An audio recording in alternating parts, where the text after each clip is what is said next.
Hey folks, welcome back to the channel. I really appreciate you joining me today. Today we're going to spend some time talking about mental health and photography and how creative practices have helped me improve my mental well-being and what I think they can do for you also.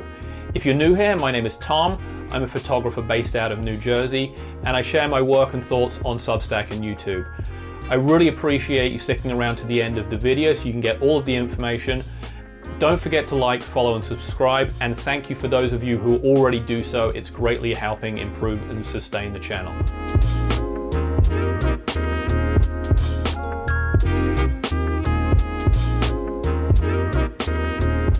Alright folks, let's get to it. So I think the first thing it's really important to point out is that if you are struggling from mental health issues, depression, anxiety, fear, all of these things that so many of us out there do suffer from, you do not need to do it alone, and you don't need to do it in silence. Please seek the help of a professional. Reach out to a trusted friend or an advisor and let them know that you're having a hard time, because you do not need to carry this burden alone. I really believe that sharing my story can help other people. And I want to talk about how photography and creative practices have improved my life in this particular area. So the first thing I'm going to do is give you a little bit of background. I spent the significant part of my adulthood living with undiagnosed ADHD and depression and anxiety disorders.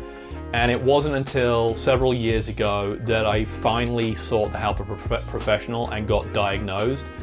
And this, along with picking up a camera again, has greatly improved my mental well-being. And so I know from experience, especially in the creative fields, we are bombarded with quote-unquote perfect images and perfect pictures on social media, and there's often these conflicting feelings of us feeling inadequate, that we aren't producing good enough work, that we aren't producing a high enough volume of work, and all this can lead to a whole bunch of problems with our mental health. Even after my official diagnosis and getting the appropriate treatment plan, I still struggle with many of these things every time I take a picture, post a picture, or share videos like this or written work on Substack. There's the constant feeling of self-doubt, of imposter syndrome. All of these things are there, but what seeking help and photography has done is given me some additional tools that I didn't think I really had access to help improve these parts of my life. So how specifically has photography and writing helped me?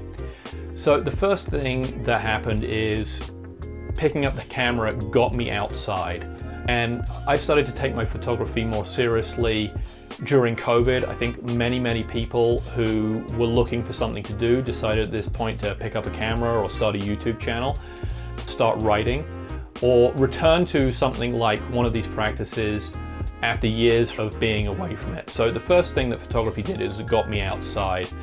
And once I started to learn more about the practice and the art and the medium, I really found that it enabled me to drown out, quote unquote, the noise of life.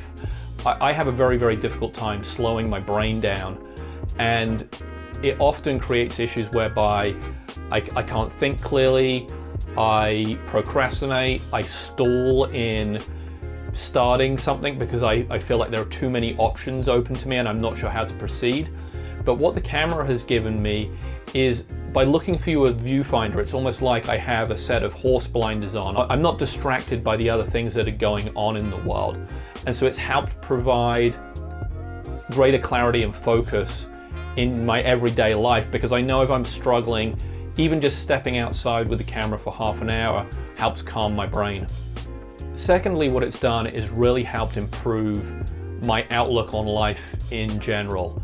I would tell you specifically the time I've spent photographing on the streets in New York has enabled me to see life in a much brighter and more joyful way. And I would tell you, like a lot of people, I think I became very cynical during COVID-19 and the ongoing struggles with the pandemic. And the camera forced me to get outside, put myself in situations that I wasn't necessarily comfortable with, in the pursuit of trying to capture meaningful images. And as a result, I was forced to engage with people I typically wouldn't. I was forced to have conversations with people. And I was also put in a position whereby every time I picked up the camera and looked through the viewfinder, I asked myself why I was taking this picture. And it made me look at things in a more positive light. And so as a result of this, it's improved my overall well-being because I've been able to be more positive about what is happening in the world. So for those of you stuck around to the end, I really appreciate it. Thank you so much for joining me today. I hope you got something out of this, and I hope you got a better understanding of where I'm coming from and why I take photography so seriously, and why it's important for me to have these types of discussions with other creatives. If you are ever in a mental health situation or crises, again, don't forget to reach out to somebody. There are a ton of resources available. I'll make sure some of them are listed in the description of this video. I appreciate you. Your work matters, and the world is a better place as a result of the photos that you're taking and sharing with other people. So again, thank you. Don't forget to like, follow, and subscribe, and I will see you guys soon. Thank you so much.